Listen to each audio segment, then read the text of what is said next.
Hello everybody and welcome back to my channel. So today I want to talk to you guys about something called ancestral trauma or generational trauma.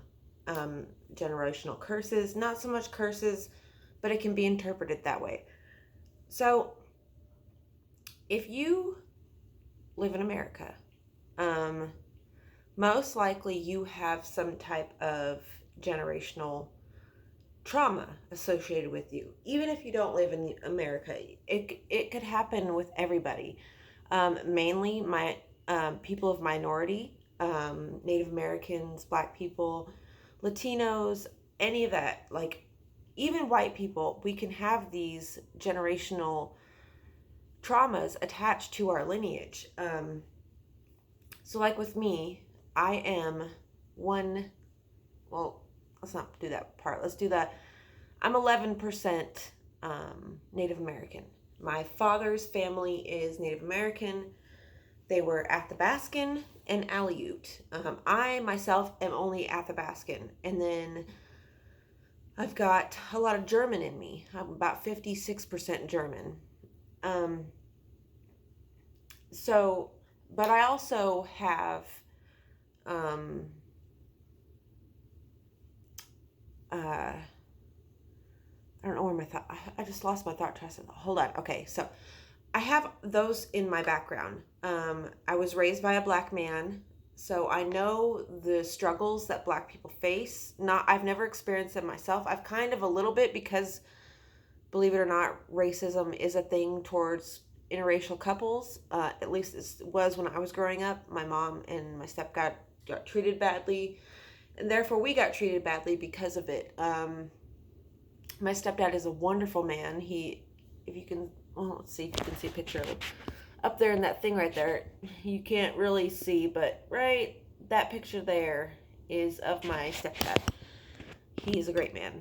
Anyway, generational traumas. Now, if you are a person of color on any of the spectrum, and you come from people who experienced a lot of heartache and a lot of loss and a lot of hurt, it can be passed down through the generational spectrum. So it pops up. I've noticed it pops up in modern people. It pops up as anxieties. A lot of us have anxieties and phobias and fears that we aren't sure where they came from. And I've noticed so when you go to Anchorage, Alaska, there is an disproportionate amount of Native American people homeless on the streets, suffering from some type of addiction. You will not see it unless you go to Anchorage, Alaska. You will not see any traces of it because the state of Alaska and the city of Anchorage really tries to sweep it under the rug like it doesn't exist. But there is huge homeless camps around the woods in Anchorage, because in Anchorage there is a few big parks, like wooded areas, walking areas that you can walk around. And sorry, there's somebody working on my back door. They've got these huge homeless camps just everywhere. There's all these homeless people, and they're mostly Native American, Alaska Native. And what I believe is the cause of that, is the very root cause, the source of that hurt and that pain that they're trying so desperately to mask with alcohol or drugs or prostitution, whatever their drug of choice is. They're trying to mask this deep pain that they don't understand where it comes from. And a lot of us do that. We turn to addiction because it numbs out these feelings of sadness that we just have no source for. We can't pinpoint the source to then fix the problem, so we end up masking it with drugs and alcohol and risky behavior, sex and gambling and running from your problems. There's all types of ways that people cope with their problems. And I think the biggest the problem is the disconnection, because if you don't know about American history, when the colonizers came over and started to colonize the Americas and Alaska, well, Russia colonized Alaska first. A lot of the natives there still have Russian last names, and it's just strange. But where was I going with that? Okay, so when they came over and settled this country, the first thing that they would do is go in and kill a tribe's shaman. Sorry. They would kill their shaman because that was their connection.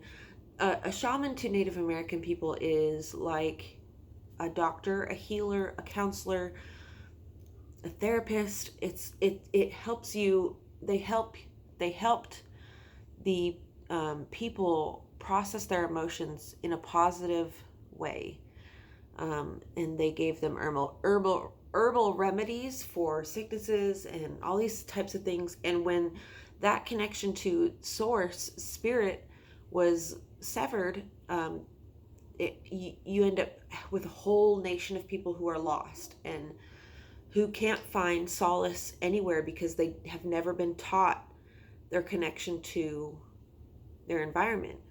And that's so important, because you cannot describe a person without describing their environment. We're just as much our environment as we are us. Our environment gives us context as people. It tells people who we are.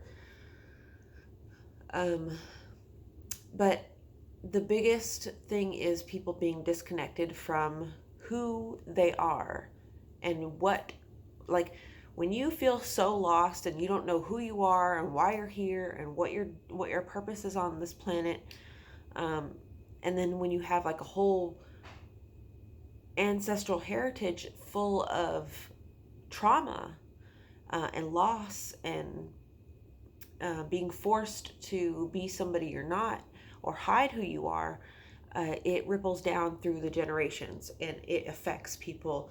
And I think a lot of us now in this day and age, maybe if you're born around late 80s, on, even maybe before that, there's some people. But I think a lot of people around my age, I'm 30, almost 33, I think a lot of people were born to break these generational curses and to break these generational traumas so you can... Okay, so I've seen a meme going around Facebook and it explains it perfectly. If you did not come from a happy family, make sure happy family comes from you. That means facing down the temptation of addiction, if that is something that you suffer with and a lot of people in your family have suffered with, and beating that and becoming sober. And it is very hard, but if you want your kids to have a different life, there's some sacrifices that you're going to have to make. But there's sacrifices that you need to make that people before you should have made but didn't, because they didn't recognize what was going on. They didn't recognize that they were being tested and saying, hey, this is a problem that so many of your ancestors before you have faced and have not solved. And the same things will continue to plague you in your life. Like for me, my generational curses and my generational traumas are addiction, mental illness, and stubbornness. I think the stubbornness in me, because it's so very strong, I think that those are three things in my life that I struggle to overcome, and I struggle to keep on track and keep maintained. My mental health is constantly a roller coaster. My drug abuse is not as bad as it was, but it's still sometimes prevalent. So these are things that I need to break and transmute and transform in order to give my future generations a chance. And um, really good ways you can do this are keeping track of your mindset, keeping track of your progress. Like, keep a journal of all of the steps that you go through and the things that you are trying to overcome. Get a journal and make it a gratitude journal. So if you suffer from some type of like anger that you don't know the source of, every time you feel angry or any type of base emotion, which is anger, greed, jealousy, lust, anytime you feel any of these base emotions that are just primal instinct, basically, get your gratitude journal out and write down 5 things you're grateful for, 3 things you're grateful for, just one thing if that's all you can think of. It slowly but surely over time changes your mindset in order of instead of going from when you're in crisis mode or when you're happy, and you, instead of thinking of something negative and thinking of ways that it could all crumble and be taken from you, like, recognize and be grateful in that moment. It will train your mind to be grateful. All of these things are very important for us as a human race to conquer, and it's really beneficial if you look into shadow work and get to know the parts of yourself. Write in your journal about things that you don't like to admit about yourself, but you know that they're true. With myself, I can be very controlling, and I am very jealous. And I know these things stem from a childhood of chaos and insecurity. So if you can pinpoint your issues that you have with yourself, and that you probably get mad at other people for having those same problems, because we are humans and we humans project.